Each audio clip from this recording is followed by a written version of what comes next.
Have you or someone you love ever been in a tornado or car accident, experienced sexual or physical abuse, served in a war zone? Most people have been through some kind of life-threatening or traumatic event, and it's common to have stress-related reactions after a trauma. But when symptoms last more than 3 months and they're not getting better, it's time to get help. Meet Sam. He recently returned from serving in Iraq. For many people, being in a crowded place like a baseball stadium or busy grocery store feels comfortable, but not for Sam. What should be a nice night out, taking his wife Tara to a restaurant, isn't fun for him anymore. He can only handle it if he sits with his back to the wall where he has a good view of the exits, and even then, he's too on edge to really enjoy it. At home, things aren't the way they used to be either. His sleep is restless at best, and some nights Tara isn't sure if Sam comes to bed at all. Sam seems to have a short fuse these days, and sometimes he snaps at Tara over tiny misunderstandings. What he and Tara never talk about is the trauma he experienced when he was deployed. He's never mentioned the guilt, the weight he carries around, wishing he could have done more to prevent what happened. Instead, he's turned inward, pulling away from family and friends.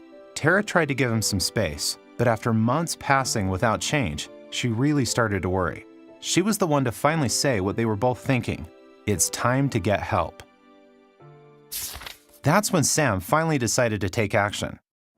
He reached out to a doctor who told him about PTSD, or post-traumatic stress disorder. Sam's symptoms were getting in the way of enjoying his life. Re-experiencing, hyperarousal, feeling worse about yourself or the world, and avoidance are the 4 types of symptoms people with PTSD have. Sam's doctor explained each.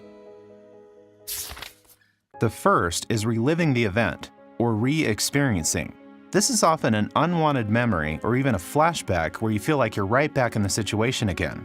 Seeing, hearing, or even smelling something that reminds you of the trauma can trigger these. Nightmares where you relive parts of the event in your sleep are common too.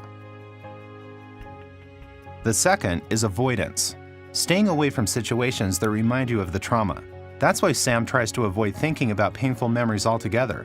He pours himself into his work or uses alcohol to keep his mind from going back to the trauma. The third is feeling worse about yourself or the world since the trauma. You might feel overwhelming guilt like Sam or not trust anyone. You just might not be able to feel happy, even when you are around people you love. The fourth type of symptom is sudden rushes of anger, irritability, feeling jittery, always on alert, always on the lookout for danger.